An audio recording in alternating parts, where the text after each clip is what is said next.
Welcome to Land a House. I'm Seth. Back in 2020, I installed a micro hydro system that was producing somewhere between 150 and 500 watts of power to my house.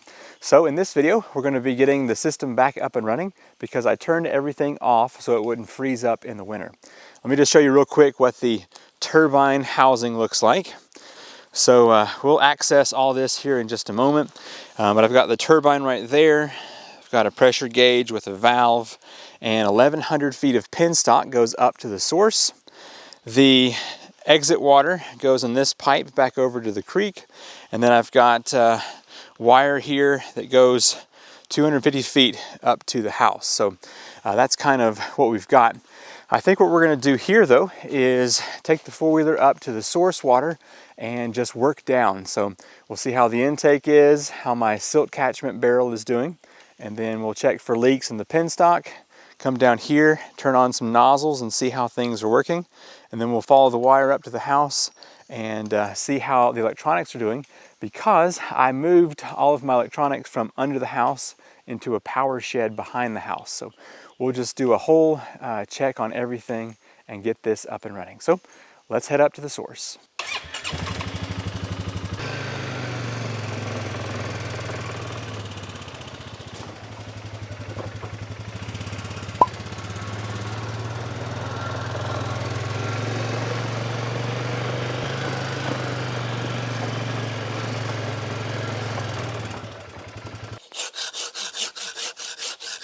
I could go to the house and get the chainsaw, but I figure by the time I do that, this little handsaw would have cut to the tree and I'll be on my way.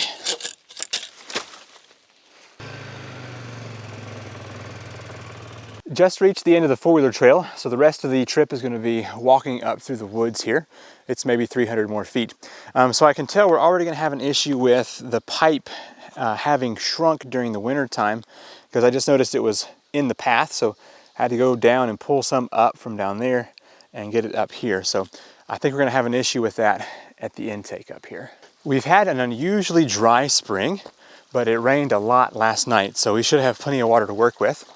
I'm noticing right here that the pipe has quite a curve to it. So there's some spot where we can pull this back up if we need to. So let's go ahead and hike up here to the intake and see how things are looking. I just made it up here to the intake and things have wintered quite well. Let me show you what's going on here. So I built this little wooden box that captures the water, and then the water falls down into this Elgin Kawanda screen, and it does have a little bit of debris stuck on there, but I can show you the barrel down here, and it is flowing a lot of water, so this thing is doing well. So here's the concept. Water flows into the top of this box. I've got an inflated inner tube behind it to catch any water that would go back behind, and there is still a little bit flowing right here, but there's more than enough flowing over the top. So then the water goes over this, hits the Kawanda screen, which is a stainless steel screen shaped in a very specific way to pull the water in and slough off debris. So if I do this real quick, we may even see less water flowing over the top. Now, I don't have my angle perfect. It would theoretically be a little bit more up to catch all the water that's going over. But anyway, as you can see, it's doing a really good job at pulling over water. And it's been running for 6 months like this with so little debris. Anyway, it's good. So there we go. That's clear. I feel like you can see it's pulling in even more water now. So anyway, that's good. Well over 30 gallons a minute at the moment. After the water goes into this box, it's then sent down a 2-inch pipe, and I've made a little diaphragm which splits off into 2 1.25-inch pipes. I just had those pipes available, and that's why I used those. So our problems are going to start here in just a minute. The wintertime shrinkage pulled this off my little bridge a little bit, but it's still working okay. I can see my bridge is warped a little bit over the past 2 years, but it's still holding this up no problem. So the 2 of these pipes, I guess I should say, are feeding water down into this 55-gallon drum. And this acts as an air-free source for the hydro and also separates some of the silt and sediment. So I can open up this lower pipe down here and let that silt out. So there's the water we're working with. And there's supposed to be a pipe connected there, and that's where our issues begin. This little stand that I built, you can see is toppled over, and that's what's supposed to carry the water down the penstock. So I think this tree had something to do with that. But also, when the cold weather hit, it shrank the pipe. It pulled this out, which is going to be a nightmare to get back in. And it's eroded down here, and the stand is fallen over. So let's just see what we're working with, if we're going to have to do some more plumbing. So interesting. Did that break? I have no idea how this became unthreaded from that. Whoa, check out that salamander. A big guy. Let's go ahead and see if we can reattach this pipe right here. So I have tapered the edges a little bit to make it easier to push into this unisil connector up here. So what we need to do is drain the water out, use some soap as a lubricant, push that pipe back in there, and then reconnect to right here. Should be interesting. I may have to also pull out the pipe here from this because I don't have a union in here to make this easier to thread on. Anyway, we'll see what we can do. Okay, I'm going to unthread this clean out. I'm anticipating a good bit of silt and sediment here on the first little flush. We'll see how much there is in here.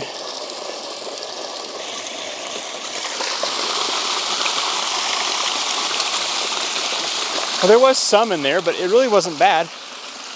We might see some more as it gets lower to the bottom. Yeah, I mean, there's a good bit in there still. We should do a bucket test here in a minute and see what our flow rate is. Unisil is a product I've used for a couple of years now, and I thoroughly enjoy it.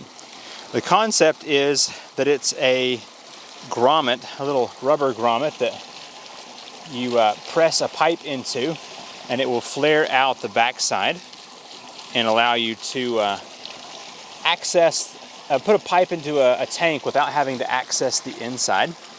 But the larger the unisil, often the more difficult it is to get it to work. So I'm going to soap up this pipe to hopefully make this easier. We'll see if it does or not. Whenever I first put this in here, I had the barrel loose and was able to kind of, I guess, force the pipe in from the weight of the barrel. Anyway, let's give this a try and see if I'm able to get this in here. I don't know what we'll have to do. Maybe use a hammer. Or maybe it's 2 years old and it just slides perfectly. We'll see.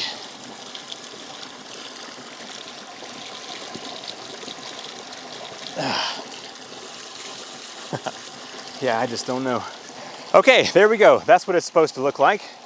I just threw my weight into it and it went in. So there we go. So now we got to figure out how to get this stand down here to sit back up, and we can connect everything back together. Whenever I built this little stand, I did not put a lot of effort into it, and it looks like it's just folded over. I think some of the top boards have collapsed, so I may have to go over here and get a new one. Yeah, definitely got some stuff going on. All right, I also need to pull, looks like about 3 feet or so up from down there. So, all right, let me see about doing that first, because this isn't going to move very far without pulling more pipe up here. I just took a hike back down the penstock and realized there's no way I'm going to drag back up 3 or 4 feet of this pipe. It's just, it's shrunk and it's too far down there. So here's the new plan. I'm going to disassemble the stand real quick and rebuild that. And I brought back a section of 2-inch PVC pipe with some Fernco fittings, and I can just cut to the size I need to reach this little gap in here. And I also brought some 2x8s to put on top instead of this 1x material, or 1/2 inch, whatever that is. So I'm going to go ahead and pull those two off that broke, put the new cap on the top, and it'll be a lot stronger, and hopefully we'll be good to go.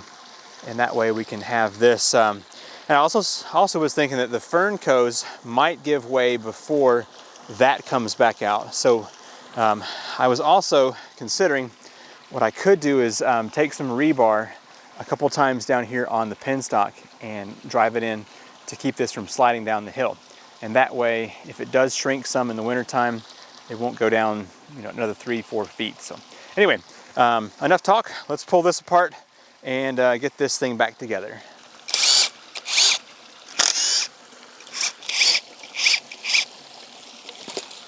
I worked a little bit without you to get this lower portion back up and running.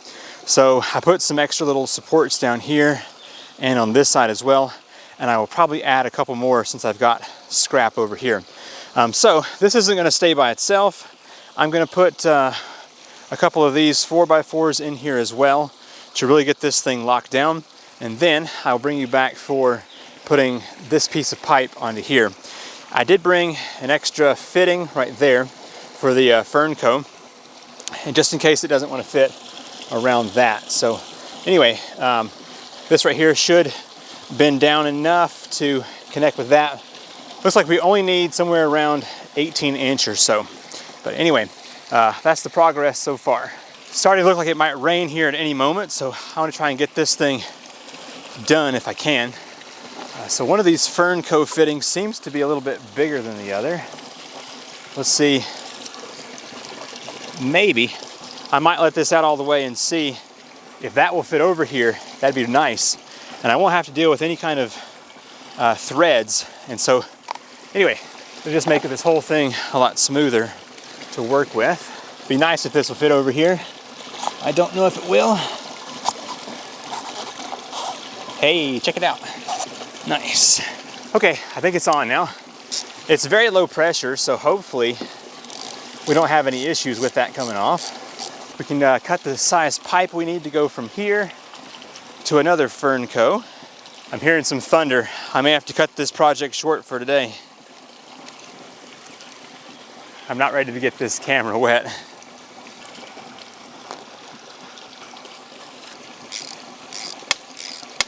So as far as pipe length goes,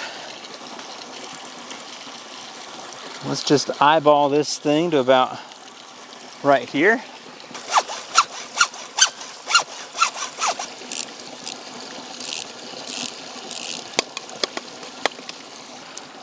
That right there is way better than having to drag a whole bunch of pipe up the hill.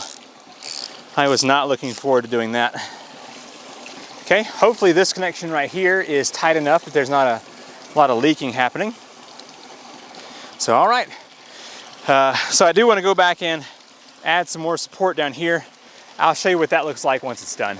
I was looking at this little stand a little closer and thinking, you know what, it's done a really good job. So I just stopped there and I added a few extra supports like this big one right here and a couple over there on the end. So I think it's gonna be good enough. I added a little extra of these plumber's strap right up here, and I think it's gonna do pretty good. So let me go ahead and cap off this and we will send water down the pipe. It'll take a minute or so for the water to reach this point, and then we will open this up. And we're back up and running here. So my overflow is 1.25 inch pipe, and it's not able to handle the amount of water coming in here. As you can see, there's still quite an overflow up top.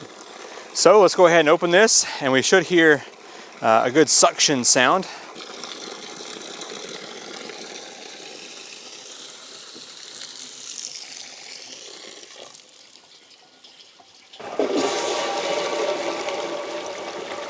It's a fun sound.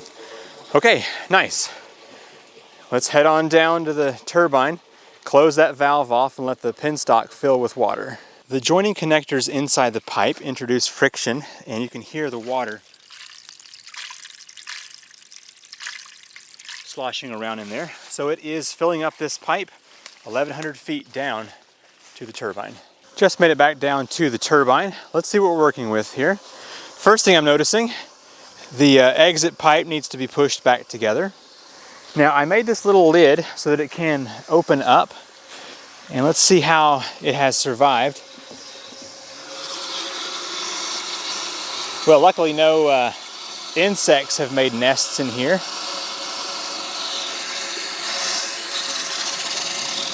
Hey, there we go. We got some movement. I am going to want to get a new valve here because this one is trash. It's kind of important to close this a little bit slowly so it doesn't send a water hammer up the line. Let me see about getting the outlet back together here.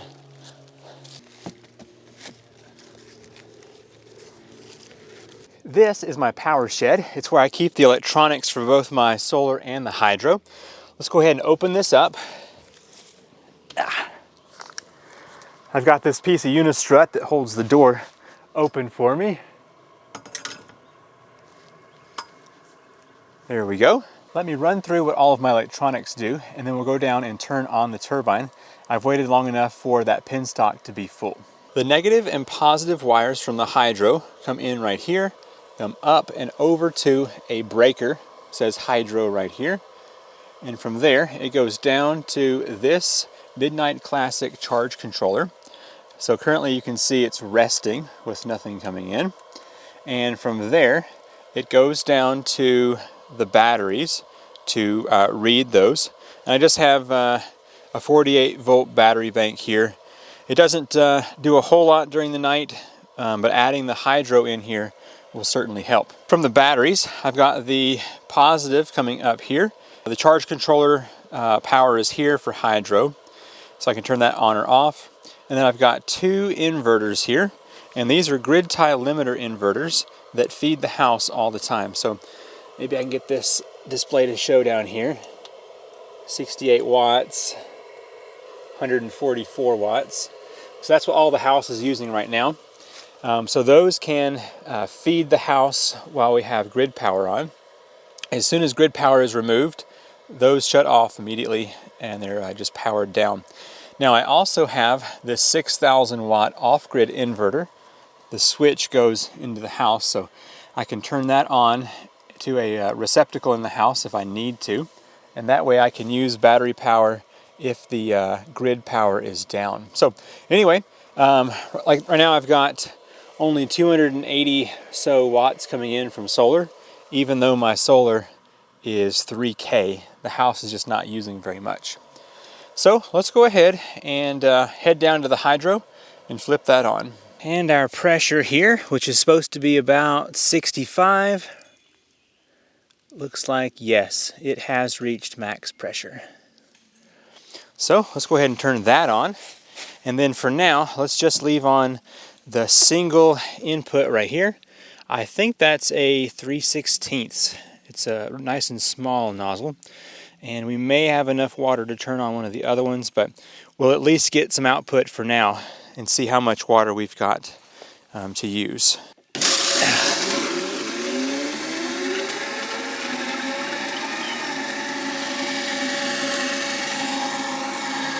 Very nice. Go ahead and close this for now. Still maintaining the same. Still have a little bit of a leak over here. Not terrible. We can go over here and see the output. We can kind of compare the output over here to what we were seeing earlier up top on whether or not we can run more than one. So that water doesn't look like a whole lot, but it is traveling 150 foot of drop. A few things about this turbine. It came from Langston's Alternative Power. I'll have a link in the description down below. If you missed the series to the 10-part install, plus all the different videos that I have upgraded on this little unit, then search back for my micro hydro playlist and you can watch all of those. So basically we've got around 65 psi and a maximum of about 33 gallons per minute that can travel down this pipe. Right now we're only using about 15 or so of that. We'll have to go see what the wattage is. So I've got one 3/16 nozzle coming in right here, and then the other three I think are quarter. I can't remember though. I don't really have the water flow to run those, so I typically just use this one. Now you may be asking, is it bad to have a single jet all the time hitting one spot? The turbine should be able to handle that one force no problem without having to have an opposite nozzle on there. But anyway, it's kind of cool to have this clear box down here so you can see the water falling through, and then it goes out that 3-inch pipe over there. I need to put some kind of foam or something to keep that last little bit of water from flying up there. This is 3-phase AC, which is going out right here. I need to box that up as well. And then it travels 250 feet up to the house. This box seems to be doing really well keeping bugs and mice out. There's just a small hole right in there, but so far, so good. I've stepped back up here at the electronics. Let's take a look at what's happening. So here on the hydro display, it's got 86.3 volts coming in, around 88 watts being pulled from the turbine, and the batteries are at 100% at 55.4 volts. So whenever the clouds go over the solar, this will drop way down, and then this will go up. So I just saw it hit 94. So I'm anticipating if I were to step back out here at night, my volts would drop lower and the amps would go up, and then you'd have hopefully closer to maybe 150 or so watts coming in. And of course this one would be 0. Now what happens is this controller will either spin up or spin down the speed of the turbine based on the need. So if the battery is full, then that turbine is spinning really fast and not really pulling much watts. And then as soon as there's a need, like the sun goes over the panels or it's nighttime, then this will slow down the turbine and start using a lot more of its potential. I'm super excited to have the micro hydro up and running again. Now right now when the sun is out, there's not a whole lot of action on this thing. So I'm gonna wait till it's dark and then I'll come back out here and see what kind of power we're pulling. I'm back out here late in the evening. I've got the air conditioner running inside, so it's using a good bit of power in the house. Let's take a look at what's going on over here now. So hydro seems to still be pulling somewhere around the 80 watts. I was anticipating a little bit higher than that, but we've just got that one nozzle on, so it's better than nothing. So as far as what's going into the house, got 500 there and 257 right there. So we're using a good bit of power. Now solar does still have about 160 coming in late this evening. So I think it's time to go turn on one more nozzle down here and see what we get. I don't remember if this side over here is a 1/4 inch or if it's that side over there. So let's just see what happens when we turn on this one right here.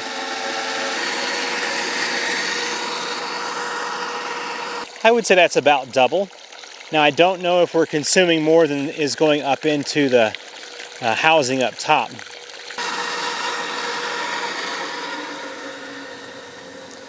A big rainstorm is on its way, so we know right now it's somewhere around the 60 mark, I believe. So let's go up here and see what the watts are in the house. And we have a significant increase in the power. So that may have actually been a 1/4 inch nozzle instead of another 3/16. So we will let that run overnight and see if it still continues in the morning. I believe that's going to be enough for this video. I may do one more update to show you how the pressure is holding on this hydro unit with the 2 nozzles open. We're supposed to get more rain here in just a moment, so hopefully it'll keep the creek nice and high for a while. Thank you so much for watching the 2022 Micro Hydro startup. If you've enjoyed the video, hit that thumbs up and be sure to leave me a comment down below so I can read your thoughts on how this system looks and how it's performing. and hopefully it'll save me a little bit more on power. I'm Seth with Land to House, and I'll see you in the next video. Bye.